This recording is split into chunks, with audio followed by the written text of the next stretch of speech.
नमस्कार, न्यूज 24 देख रहे हैं आप और आपके साथ मैं हूं सऊद मोहम्मद खालिद। लॉकडाउन 4 शुरू होने वाला है, लेकिन उससे पहले केंद्र सरकार की तरफ से जो बड़ी आर्थिक राहत दी गई है उसमें बड़ा ऐलान आज हुआ है। केंद्र सरकार ने देश में बड़े आर्थिक सुधार का रास्ता खोल दिया है। आज वित्त मंत्री निर्मला सीतारमण ने पब्लिक सेक्टर एंटरप्राइजेस पॉलिसी में बदलाव का ऐलान किया और इस पॉलिसी के तहत दरअसल सार्वजनिक क्षेत्र के जो उपक्रम हैं उनको प्राइवेट सेक्टर के लिए खोल दिया जाएगा। हालांकि स्ट्रेटेजिक एक सेक्टर में एक पब्लिक सेक्टर एंटरप्राइजेस जारी रहेगा। इसके अलावा किसी भी सेक्टर में जहां निजी क्षेत्र होगा वहां कम से कम एक पब्लिक सेक्टर एंटरप्राइज जरूर होगा। सरकार का यह मानना है कि इससे फिजूल खर्च और प्रशासनिक लागत कम हो सकेगी।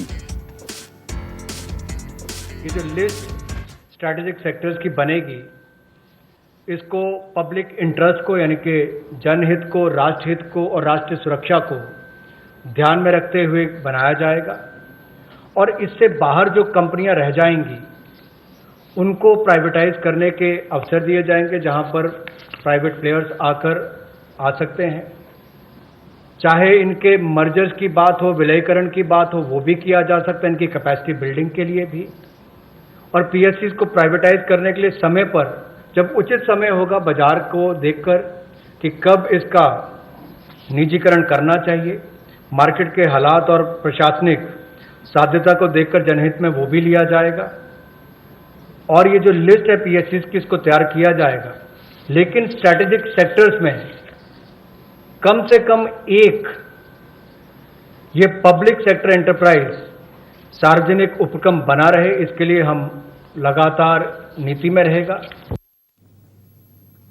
और इस वक्त मेरे साथ मेरे वरिष्ठ सहयोगी संदीप चौधरी न्यूज रूम से लाइव जुड़ रहे हैं। संदीप, आपसे जानना चाहेंगे कि इस पूरे अगर हम 5 दिनों की बात कर लें तो इसमें मोटी मोटी कौन सी ऐसी चीज है जिन्हें अंडरलाइन करना जरूरी है और आज के जो ऐलान है उसकी मुख्य बातें?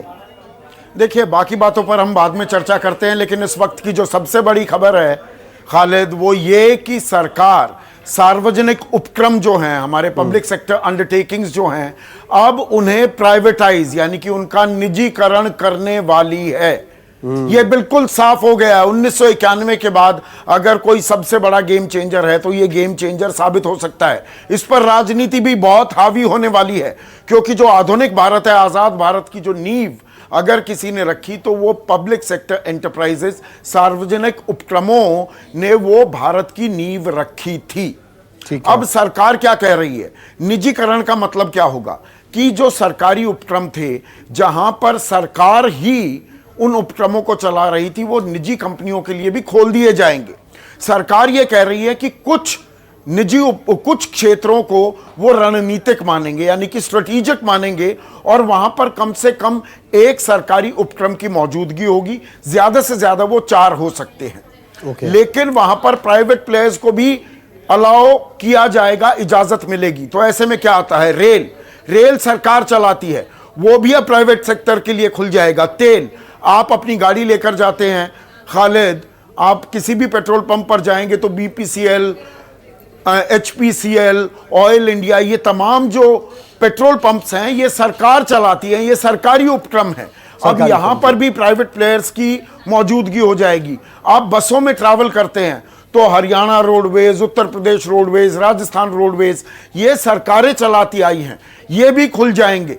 जो हमारी एटॉमिक एनर्जी है वो भी अब निजी उपक्रम चलाएंगे। अब वो रणनीतिक क्षेत्र कौन से होंगे, कौन से सेक्टर्स होंगे जहां सरकार अपनी मौजूदगी दर्ज कराए रखेगी, ये अभी नोटिफिकेशन आने के बाद पता लगेगा। लेकिन अब प्राइवेट प्लेयर्स भी खेलेंगे। तो हम 2014 में, एक मिनट खालिद, हम 2014 में वापस चले हैं तो सरकार बनाते ही प्रधानमंत्री मोदी ने कहा था कि मेरी सरकार का मूल मंत्र, मेरी सरकार का फलसफा होगा मिनिमम गवर्नमेंट मैक्सिमम गवर्नेंस। और इसी को थैचरिज्म या रीगनिज्म की बात करें, 80s 90s में यह फलसफा चला था। यूके में प्रधानमंत्री थी मार्गरेट थैचर, अमेरिका में राष्ट्रपति थे रोनाल्ड रीगन, और वो कहते थे it is not the business of the government to be in business. सरकार का काम कारोबार चलाना नहीं है। तो आज 17 तारीख 2020 को सरकार इस ओर साफ इशारा कर रही है। ये आज की बहुत बड़ी खबर है। 17 मई तारीखी दिन हो सकता है, इस बात को मैं अंडरलाइन करना चाहूंगा। जी हाँ, लेकिन इसके पीछे जो तर्क दिया जा रहा है कि इससे फिजूल खर्ची कम होगी, इसको किस तरीके से आप देखते हैं और आप इसका असर क्या पड़ने वाला है? इसका असर देखिए, राजनीतिक जंग छिड़ने वाली है। मैं आज 1 बजे ये बात आपको कह रहा हूं।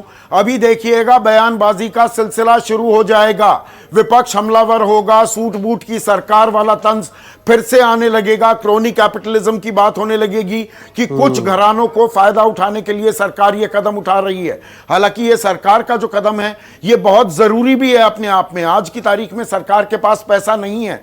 अगर आप सार्वजनिक उपक्रमों को निजी क्षेत्र के लिए खोलेंगे तो डिसइन्वेस्टमेंट, विनिवेश जो ये शब्द है, और सरकार विनिवेश लगातार करना चाह रही थी लेकिन उतनी रकम नहीं उठा पा रही थी, विनिवेश के लिए पैसा नहीं था। तो अब नीलामी होगी इन सार्वजनिक उपक्रमों की, तो पैसा भी आएगा, लेकिन पैसा कितना आएगा? आज की तारीख में कॉर्पोरेट इंडिया के पास पैसा नहीं है, वो खुद बेल आउट पैकेज की दरकार कर रहे हैं। लेकिन आने वाले दिनों में जैसे जैसे ईजिंग डाउन होगी, जैसे जैसे लिक्विडिटी फ्लो और बढ़ेगी, और अब ये तय है कि सार्वजनिक उपक्रम वो प्राइवेटाइज होंगे, तो डिसइन्वेस्टमेंट, विनिवेश सरकार के लिए पैसा इकट्ठा करने के लिए, पैसा रेवेन्यू स्ट्रीम बनाने के लिए एक बड़ा जरिया होगा। और जहां तक मैं राजनीति की बात कर रहा हूं, जयराम रमेश ने तो पहला तीर चला भी दिया है। उन्होंने कहा है कि जो सार्वजनिक उपक्रम जिन्होंने भारत की नींव रखी, अब उन्हें शमशान घाट भेजा जा रहा है, उन्हें शमशान घाट भेजा जा रहा है। अभी जो जितने भी ट्रेड यूनियंस हैं, 20 तारीख को बीएमएस, भारतीय मजदूर संघ, जो आरएसएस से एफिलिएटेड है, वो एक प्रदर्शन करने वाला है जो लेबर लॉज में बदलाव किए गए हैं। और अब सार्वजनिक क्षेत्र में जो बदलाव होंगे, इस बाबत भी मैं लिख के दे सकता हूं खालिद कि जो जितने भी ट्रेड यूनियंस हैं, जो मजदूर संगठन हैं, वो हमलावर होंगे, सड़क पर उतरेंगे, और साथ ही साथ विपक्ष भी हमलावर होगा।